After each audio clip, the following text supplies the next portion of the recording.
এটা পড়ার পর আমার চোখ দিয়ে পানি চলে আসছিল। আশা করি আপনারা এই গল্পটা শুনে যাইবেন। ইয়া রাসূলুল্লাহ সাল্লাল্লাহু আলাইহি সাল্লাম কি করিনি আমাদের জন্য? নবী হওয়ার আগে 40টা বছর একটা টুকাও পড়েনি আপনার শরীরে, আর উম্মতের কাছে কালেমার দাওয়াত পৌঁছিয়ে দেওয়ার জন্য আপনার গা থেকে রক্ত বের হয়েছে আমাদের জন্য। না খেয়ে কোনোদিন থাকেননি, পেটের মধ্যে পাথর বেঁধেছেন ক্ষুধার যন্ত্রণায়, তাও জান্নাত থেকে খাবারের জন্য সুপারিশ করিনি, শুধু আমাদের কাছে কালেমার দাওয়াত পৌঁছে দেওয়ার জন্য। জান্নাতের সর্দার জেনেও রাতের পর রাত জেগে তাহাজ্জুদের নামাজ পড়ে কেঁদেছেন, ইয়া উম্মতি উম্মতি বলে। নিজের জন্য কোনোদিন কোনো কিছু চাননি, যেন আমরা জান্নাতে যেতে পারি। অসংখ্য সাহাবীরা ত্যাগ করেছেন তাদের বিলাসিতা, বেছে নিয়েছেন কালেমা, যেন আপনাকে নিয়ে আমাদের কাছে পৌঁছে দিতে পারেন কালেমা। ইয়া রাসূলুল্লাহ, মেরাজের রাতে যখন জান্নাত দেখছিলেন, চাইলে আপনি সেই জান্নাতে থেকে যেতে পারতেন, কিন্তু আপনি উম্মতের জন্য ফিরে এসেছেন।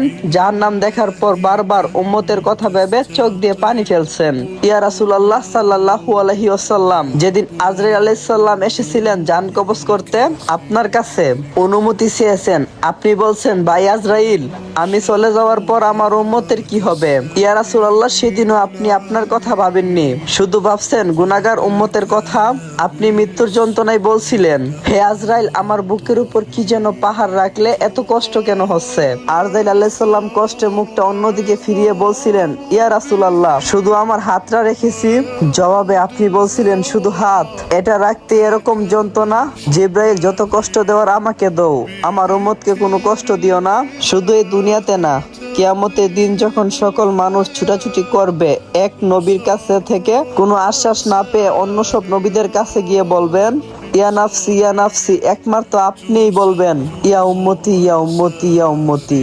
সেদিনও আপনি কান্নায় লুটিয়ে পড়বেন, সেজদায় বলবেন, আল্লাহ, আমার উম্মতকে বাঁচান। আর আমরা সেই উম্মত আজ সুদ ঘুষ জেনা বিবেচার পরকিয়া ঢোল বাজনা বেপরদা বেহায়া নাফরমানিতে লিপ্ত। ইয়া রাসূলুল্লাহ, আজ আপনার জন্য না, ও মুসলিম মুশরিক কাফিরদের জন্য চোখ দিয়ে পানি ফেলি, আবার তাদের কালচারও অনেক অনুসরণ করি। ইয়া রাসূলুল্লাহ, একটু সময় হই আপনার জন্য আপনার দুরূদ পড়ার। আজ আপনার এই উম্মত আপনার যোগ্য হলো না। প্রিয় ভাই আর বোন, নিজেদেরকে কয়েকটি প্রশ্ন করুন, আমরা এমন একজন নবীর উম্মত হয়ে কি করছি, যে নবী মহান আল্লাহ তাআলার বন্ধু ছিলেন। সেই নবী মৃত্যুর সময় কতটা কষ্ট পেয়েছেন, তাহলে আমাদের কি অবস্থা হবে?